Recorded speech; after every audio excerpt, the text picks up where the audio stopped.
Assalamualaikum warahmatullahi wabarakatuh. Perkenalkan, nama saya Tujadi Mas Kaprio dengan NIM 230604337, kelas B2 PGSD 2023. Di sini saya akan mempresentasikan mengenai jawaban ujian akhir semester mata kuliah landasan dan pengelolaan kependidikan.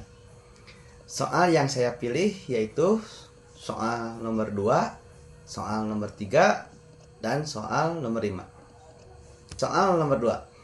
Landasan dan pengelolaan peserta didik. Landasan psikologis dan sosial yang harus menjadi dasar pengelolaan peserta didik di madrasah tersebut yaitu landasan psikolog yaitu teori perkembangan peserta didik Erikson Piaget yang menekankan pada kebutuhan emosi, sosial, dan kognitif. Selanjutnya, prinsip individualisasi, bahwa setiap peserta didik unik dan memerlukan perlakuan yang sesuai.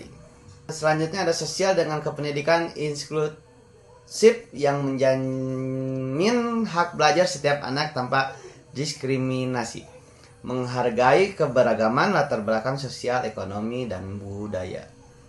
Terdapat juga rancangan sistem layanan peserta didik yaitu dengan program bimbingan dan konseling, pendekatan kelompok dan individual khususnya untuk siswa berkebutuhan khusus dan yang berasal dari keluarga prasejahtera. Selanjutnya ada adaptasi kurikulum. Kurikulum diferensiasi sesuai kemampuan, minat, dan kebutuhan siswa. Selanjutnya ada penggunaan media dan metode pembelajaran yang variatif. Selanjutnya ada dan layanan holistik dengan menyediakan program beasiswa dan dukungan finansial. Kolaborasi dengan pihak luar, LSM, psikolog, orang tua untuk layanan kesehatan dan sosial. Selanjutnya soal yang saya pilih soal 3. Landasan dan pengelolaan tenaga pendidikan dan kependidikan dengan jawaban seperti berikut.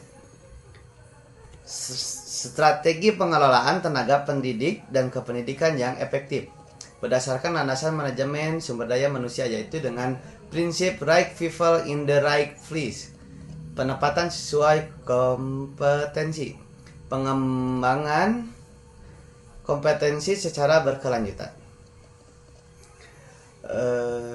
rancang program pengembangan profesional. Ada pelatihan micro learning yaitu seperti pelatihan singkat, spesifik, dan terfokus pada suatu keterampilan. Misalnya pelatihan 15 menit tentang teknologi pembelajaran digital. Misalnya ada komunitas praktisi dengan membentuk kelompok belajar antara guru untuk berbagai pengalaman dan solusi. Dan terdapat juga sistem insentif non-finansial seperti penghargaan berbasis kinerja seperti guru inspiratif bulanan, kesepakatan menjadi mentor atau mengikuti program pengembangan karir, dan pemberian sertifikat, ruang kreasi, dan kepercayaan dalam mengambil keputusan sekolah. Selanjutnya soal yang saya pilih yaitu soal 5. Landasan dan strategi pengelolaan kependidikan dengan jawaban seperti ini. Landasan dan strategi pengelolaan pendidikan yang tepat untuk kasus ini yaitu dengan landasan filosofis yang berorientasi pada pengembangan kompetensi siswa yang relevan dengan era industri 5.0. Selanjutnya ada landasan manajerial yang pengelolaan berbasis mutu, total equality management, dengan melibatkan semua unsur sekolah secara kolaboratif. Selanjutnya terdapat rencana strategis. Ada visi menjadi SMK unggulan yang menghasilkan lulusan siap kerja dan adaptif di era industri 5.0. Selanjutnya ada misi mengembangkan kurikulum berbasis kebutuhan industri menjalani kementerian dengan dunia usaha dan dunia industri. Bisa disebut dengan DUDI. Mendorong guru untuk terus berinovasi dan belajar.